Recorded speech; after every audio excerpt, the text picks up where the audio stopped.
Assalamu alaikum dear students of class 5. Today's our lecture is related to your English grammar and the topic is here noun. बेटा आप सबको noun का या इसम जिसे कहते हैं आपने उर्दू और इंग्लिश दोनों में क्लास 3 और 4 में भी पढ़ा है। आज हम इसका नाउन और साथ में इसकी काइंड्स ऑफ नाउन करेंगे ताकि आप लोगों की जो बेसिक इंग्लिश है ग्रामर में उसकी कमज़ोरी या उसकी जो वीकनेस है उसको हम ख़त्म कर सकें। Today is the first topic is here related to your grammar lecture number 8 for class 5. Noun. I will write down their definition. A noun is the name of a person, place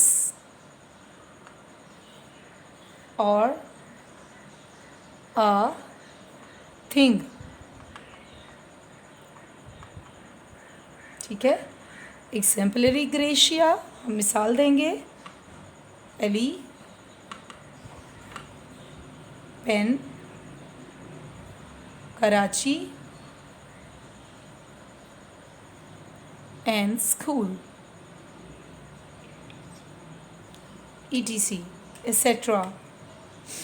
इसकी अब हम कुछ मिसालें करेंगे। ये एक लड़की है।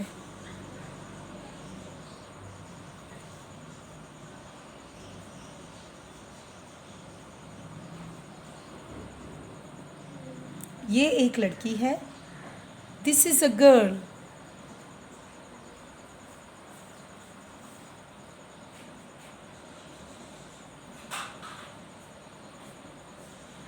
यानी अगर हम एक मिसाल लेते हैं, नाउन क्या है?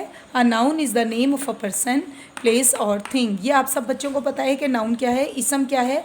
किसी शख्स, जगह या चीज़ के नाम को हम नाउन या उर्दू में इसम कहते हैं। इसकी एक मिसाल मैंने आपके सामने दी। एग्जाम्पलरी ग्रेशिया में अली पेन कराची स्कूल। आप इसमें कुछ और भी लिख सकते हैं, जगह का नाम भी, बच्चे का या लड़की का नाम भी और किसी चीज़ का नाम भी। एक मैंने मिसाल दी, एक जुमला लिख के, ये एक लड़की है, दिस इज़ अ गर्ल। इसी तरह एक जुमला और होगा, वो एक झंडा है। जी, अगला सेंटेंस है बेटा जिसकी मैं ट्रांसलेशन करूँगी। वो एक झंडा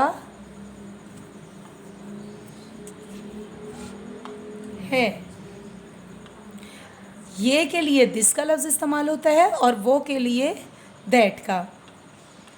दैट इज़ आ फ्लैग। झंडे की इंग्लिश क्या होती है बेटे? फ्लैग। है की इंग्लिश होती है इज़, एक की इंग्लिश होती है आ और वो की इंग्लिश होती है दैट। तो हम इसको तरतीब देंगे, that is a flag, that is a flag. ये के लिए दिस का लफ्ज़ और दूर की चीज़ के लिए दैट यानी वो का लफ्ज़ या दैट का लफ्ज़। अब हम इसके मुतालिक एक और सेंटेंस लिखेंगे। वो एक स्कूल है। वो एक स्कूल है। इसकी ट्रांसलेशन क्या होगी इंग्लिश में? That is a school. वो एक स्कूल है। इसके बाद बेटा हम करेंगे इसकी काइंड्स ऑफ नाउन। अब हम करेंगे बेटा kinds of noun. Kinds of noun. जी, काइंड्स ऑफ नाउन। इसमें पहली काइंड या पहली किस्म क्या होगी इसकी? वो है हमारे पास कॉमन नाउन। पहले हम लिखेंगे देयर आर 5। कितनी काइंड्स हैं भाई? 5। देयर आर 5 काइंड्स ऑफ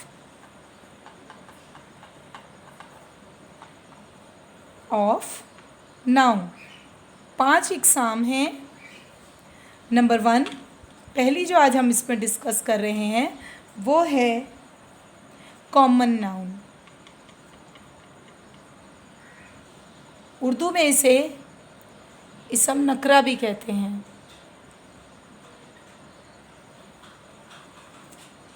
ठीक है बेटा, हम इसका अब डिस्कस करना शुरू करेंगे या इसकी डेफिनेशन में लिखूंगी। It is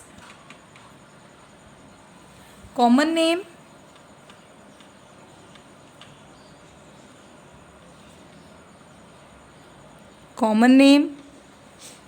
of a person,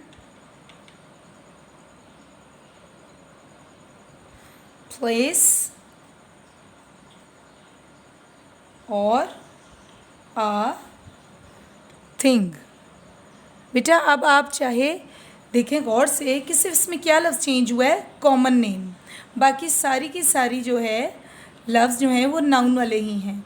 it is common name of a person, place और थिंग। ये आम शख्स, जगह या चीज़ का नाम होता है। इसकी एक हम एग्जांपल, ये हमारे पास डेफिनेशन आ गई। इसकी हम एग्जाम्पलरी ग्रेशिया करेंगे। Boy, river and school.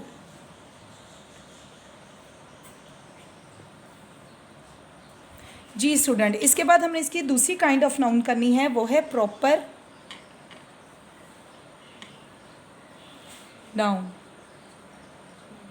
Proper noun, इसकी डेफिनेशन है it is name of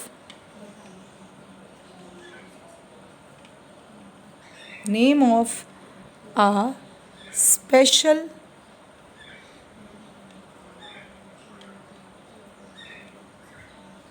special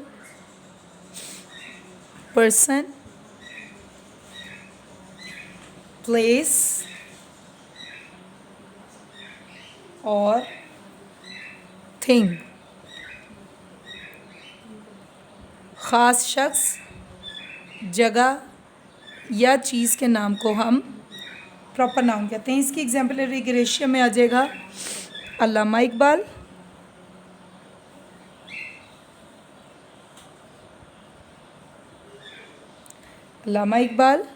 शहर में आ जाता है Lahore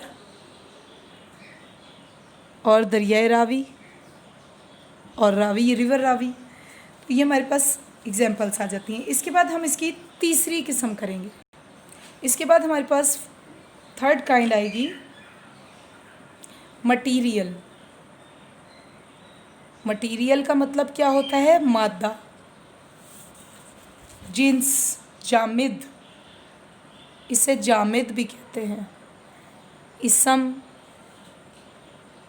Jamid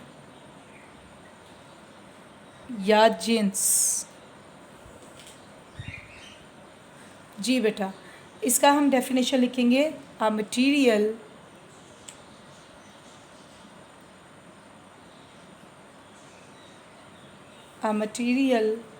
noun is used for material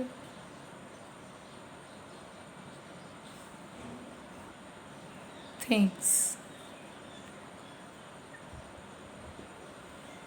जो किसी मादी चीज़ के नाम को जाहिर करता है उसे हम मटीरियल नाउन कहते हैं।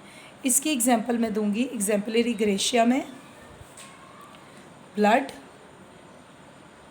जिस तरह हम कहते हैं ब्लड ग्रुप, पॉजिटिव, नेगेटिव, ए, बी, ओ। गोल्ड, सोना। Knife,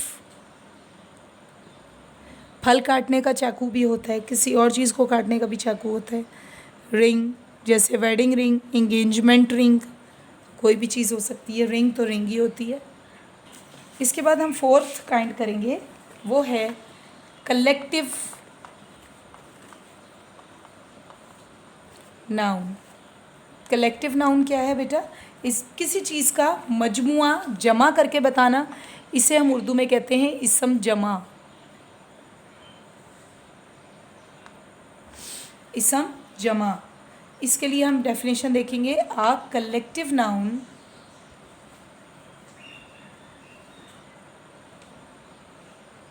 A collective noun is used for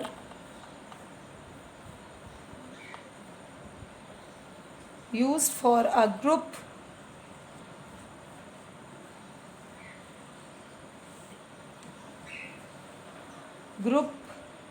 of things or a collection of things is called collective noun. Exemplary gratia is here. Army, class, team and crowd. इसकी मिसालें हैं जब मजमुआ हो बहुत सारी चीज़ों का, ग्रुप हो या कलेक्शन हो डिफरेंट चीज़ों की, तो हम इसको क्या कहते हैं? कलेक्टिव नाउन कहते हैं. आर्मी फ़ौज का दस्ता होता है बेटा. क्लास जमात में बच्चे होते हैं. टीम में खिलाड़ी होते हैं. क्राउड हजूम को कहते हैं, यहाँ बहुत सारे लोग इकट्ठे हों. इसके बाद हम इसकी पांचवी काइंड करेंगे. इसके बाद बेटा हम करेंगे इसकी पांचवी और आखिरी काइंड है नाउन की, जिसका नाम है एब्स्ट्रैक्ट नाउन. इसम कैफियत कहते हैं बेटे हालत को. जब हम किसी चीज़ की हालत बयान करते हैं तो उसको हम एब्स्ट्रैक्ट नाउन या इसम कैफियत कहते हैं. इसकी डेफिनेशन है an abstract noun is used for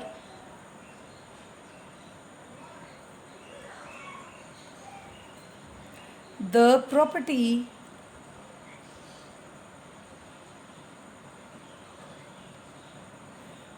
quality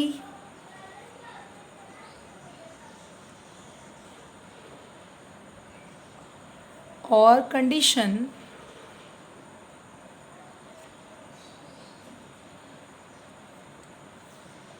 of a thing.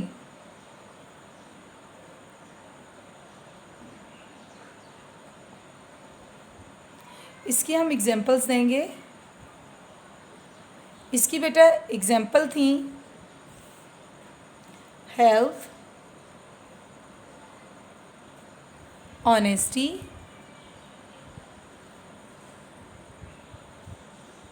Truth,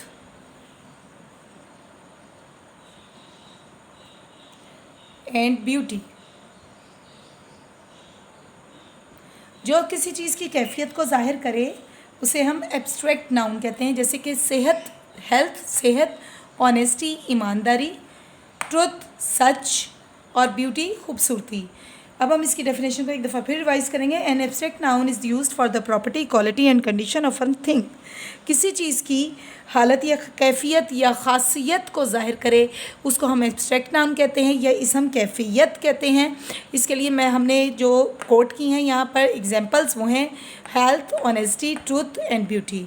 so students, आज हमारा ग्रामर का लेक्चर जो है वो यहाँ लेक्चर नंबर 1 था ग्रामर के लिहाज से, लेकिन क्लास 5 के लिहाज से एक लेक्चर नंबर 8 कहलाएगा.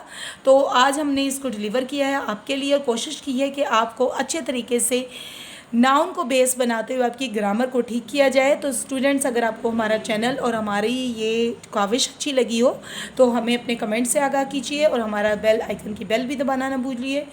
साथ में हमें सब्सक्राइब भी कीजिए और हमें लाइक्स भी ज़्यादा भेजिए. अपने दोस्तों और सहेलियों को, कज़न्स को कहिए कि सब के सब हमारा ये ऑनलाइन लेक्चर लें. लेक्चर जो है वो डिलीवरी पूरी कोशिश की जा रही है कि आपको डे टू डे दी जाती रहे. काइंडली हमारे चैनल को सब्सक्राइब करें. कल इंशाल्लाह फिर मुलाकात होगी अपने लेक्चर नंबर 9 ग्रामर के साथ भी और चैप्टर नंबर 2 के साथ भी इंशाल्लाह इंग्लिश के. तब तक के लिए अल्लाह हाफिज़.